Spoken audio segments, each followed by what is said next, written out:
First, let me welcome you to Rhode Island Comicon, Mr. Ferrigno.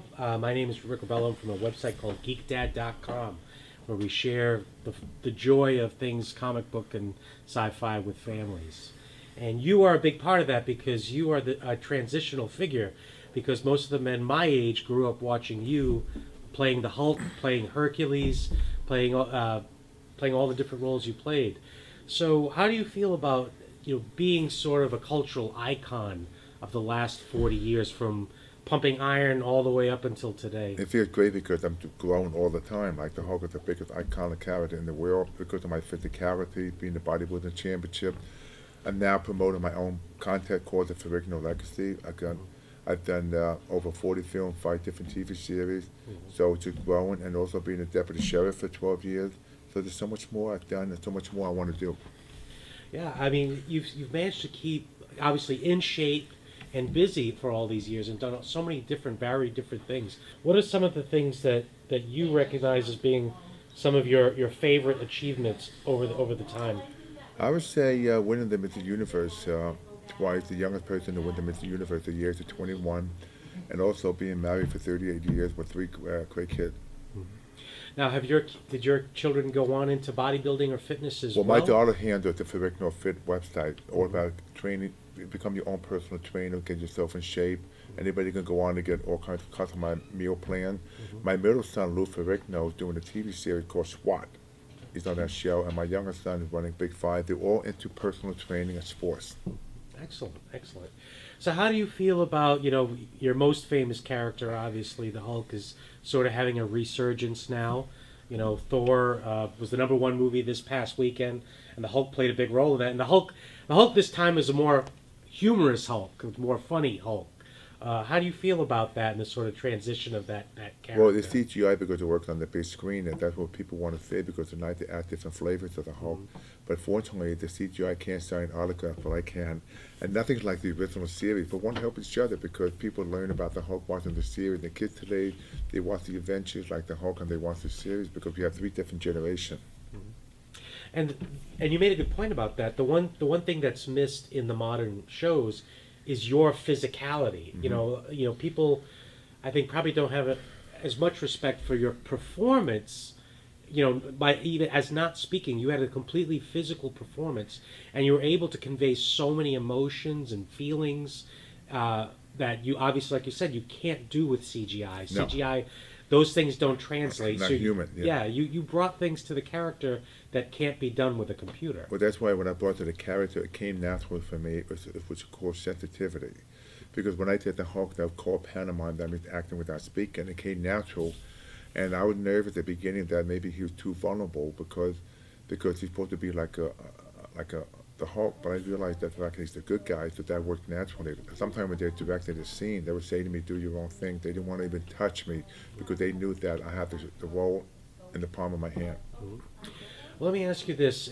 Throughout your entire career, like I said, you've done so many very different things. I mean, you were the Hulk, you were Hercules, you played so many different characters.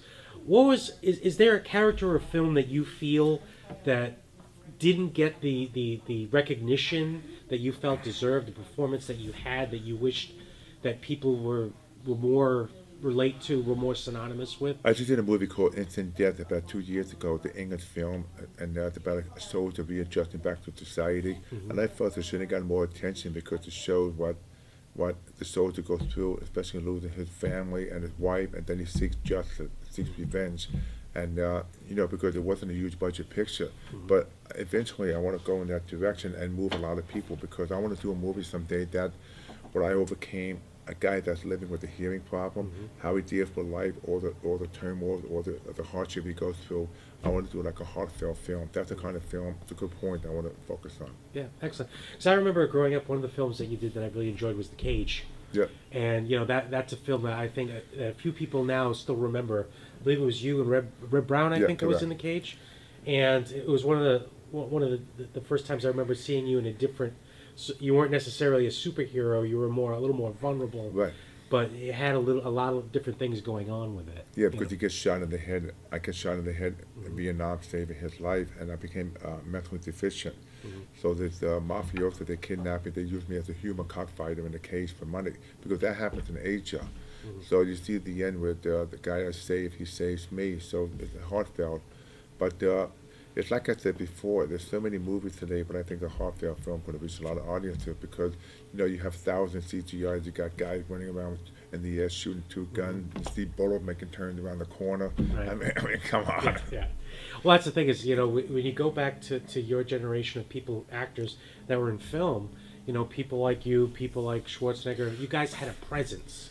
And especially you had a presence. There was a physicality there that I think is getting lost on a lot of the younger viewers because they're missing that presence that a person had to have, that you can't get that separation. And I'm even seeing a lot of people now sort of going back and looking at those movies and shows again and realizing, there was really something there and that they're missing out. I teach film and younger students come up to me and they watch older films and they go, oh man, I never realized, that you as the Hulk, as a person, playing that role, had a much better impact on what they're used to seeing. Yeah. So how do you feel about that? Well, every episode and the show conveyed a wonderful, compelling message. Because you deal with rejection, you deal with anxiety, you deal with murder, you deal with traumas. And the way Bill Bixby and I portrayed it, where every one of us has a little Hulk inside of us, so we relate to him, like our anger, our inner fears, everything. And because the Hulk carries all that, that's what made the Hulk so beloved, because every nationality in the world relates to it, because, of course, it's green. But the fact that you embrace him, you want to bring him home because he's a sensitive creature. Absolutely. So let's talk about your website and how does that, what do you have on there? What can people go and check out? It's called Ferrignofit.com. It's a great global website. My daughter and I, it teaches you how to become your own personal trainer. If you can't hire a trainer, it's like $100 for 3 months. You get customized meal plan, and we have exercise programs for any age, any type. It's very successful. A lot of people benefit from it. Excellent.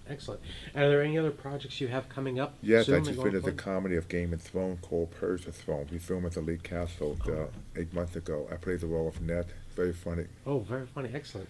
Well, I want to thank you, and I appreciate your time, and I hope you enjoyed this weekend at Comicon. Thank you. Thank you. Okay, my pleasure. Thank you, sir.